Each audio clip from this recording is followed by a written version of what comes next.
వచ్చే one day world కప్లో రోహిత్ శర్మ, విరాట్ కోహ్లీ బరిలో దిగుతారా లేదా? వన్డే వరల్డ్ కప్కు ఇంకా సమయం ఉన్నప్పటికీ చర్చ మాత్రం జరుగుతూనే ఉంది. మొన్నటికి మొన్న సీనియర్లు లేకుండానే టీమిండియా సత్తా చాటింది. స్వదేశంలో ఒత్తిడిని అధిగమించి మరీ విశ్వవిజేతగా నిలిచింది. రోహిత్ శర్మ, విరాట్ కోహ్లీ, రవీంద్ర జడేజా, రవిచంద్రన్ అశ్విన్ వంటి సీనియర్లు లేకపోయినా వరల్డ్ కప్ను ముద్దాడింది. టోర్నీలో ఏ ఒక్కరి మీదో ఆధారపడకుండా సమిష్టిగా విజయాలు సాధించింది. చివరి 3 మ్యాచ్ల్లో సంజు శాంసన్ నిలకడగా రాణించినా ఓవరాల్గా చూస్తే ప్రతి ప్లేయరు తమ రోల్కు న్యాయం చేశారు. సీనియర్లు లేకపోయినా కుర్రాళ్లు కుమ్మేస్తారు అనుకునేలా భారత జట్టు ఫలితాన్నందుకుంది. దీంతో వన్డే వరల్డ్ కప్కు ఇంకా సమయం ఉన్నందున సెలెక్టర్లు ఏమైనా సంచలన నిర్ణయాలు తీసుకుంటారా? వన్డేల్లోనూ యువ ప్లేయర్లకు అవకాశాలు ఇవ్వడానికి ఇదే సరైన సమయం అని భావిస్తారా అనేది ఆసక్తి రేపుతోంది. ఈ నెల 28న ఐపీఎల్ ప్రారంభం కాబోతోంది. ఆ తర్వాత వన్డే వరల్డ్ కప్ కోసం భారత జట్టు సన్నాహాలు మొదలు పెడుతోంది. అందుకే బీసీసీఐ ప్రణాళికలు ఎలా ఉండబోతున్నాయి?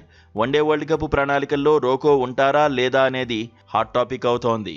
నిజానికి వెస్టిండీస్తో టీ20 సిరీస్ తర్వాత గౌతమ్ గంభీర్ కొన్ని కామెంట్స్ చేశాడు. వన్డే వరల్డ్ కప్కు ఇంకా సమయం ఉందని, మనం వర్తమానంలో ఉండాలన్నాడు. ఇద్దరు క్వాలిటీ ప్లేయర్లన్నాడు. ఇద్దరి అనుభవం ఆస్ట్రేలియా పర్యటనలోనూ ఉపయోగపడుతుందనే నమ్మకం ఉందన్నాడు.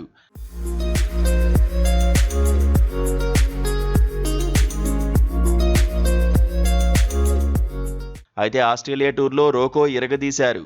ఆ తర్వాత సౌత్ ఆఫ్రికా, న్యూజిలాండ్తో సిరీస్ల్లోనూ రాణించారు. అంతర్జాతీయ మ్యాచ్లు లేనప్పుడు దేశవాళీ టోర్నీల్లో ఆడాలన్న బీసీసీఐ ఆదేశాలను ఫాలో అయ్యారు. విజయ్ హజారే ట్రోఫీలో బరిలోకి దిగారు. ఆ టోర్నీలోనూ మెరుపులు మెరిపించారు. టీమిండియా తరఫున మెరుగైన ప్రదర్శన చేసేందుకు రోహిత్ శర్మ వెయిట్ కూడా తగ్గాడు. ఏజ్ పెరుగుతున్నా పరుగుల దాహం తీరలేదన్నట్లుగా విరాట్ కోహ్లీ సైతం తన మార్కు చూపించాడు.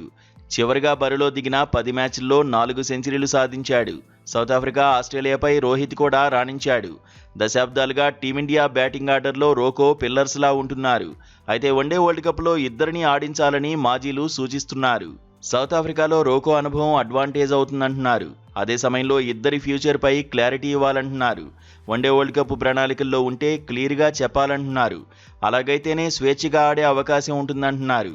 లేదంటే ఎప్పుడు వేటు పడుతుందో తెలియక ఒత్తిడికి లోనయ్యే ప్రమాదం ఉందంటున్నారు. సీనియర్లకు ఎప్పుడు రిటైర్ కావాలో తెలుసంటున్నారు. ఏళ్లుగా భారత జట్టుకు సేవలందిస్తున్నందున వీడ్కోలుపై నిర్ణయం తీసుకునే అవకాశం రోకోకి ఇవ్వాలని సూచిస్తున్నారు. మొత్తంగా సీనియర్ల మనసులో ఏముంది? హెడ్ కోచ్ గంభీర్తో పాటు సెలెక్టర్లు ఎలాంటి నిర్ణయం తీసుకుంటారు అనేది ఆసక్తి రేపుతోంది.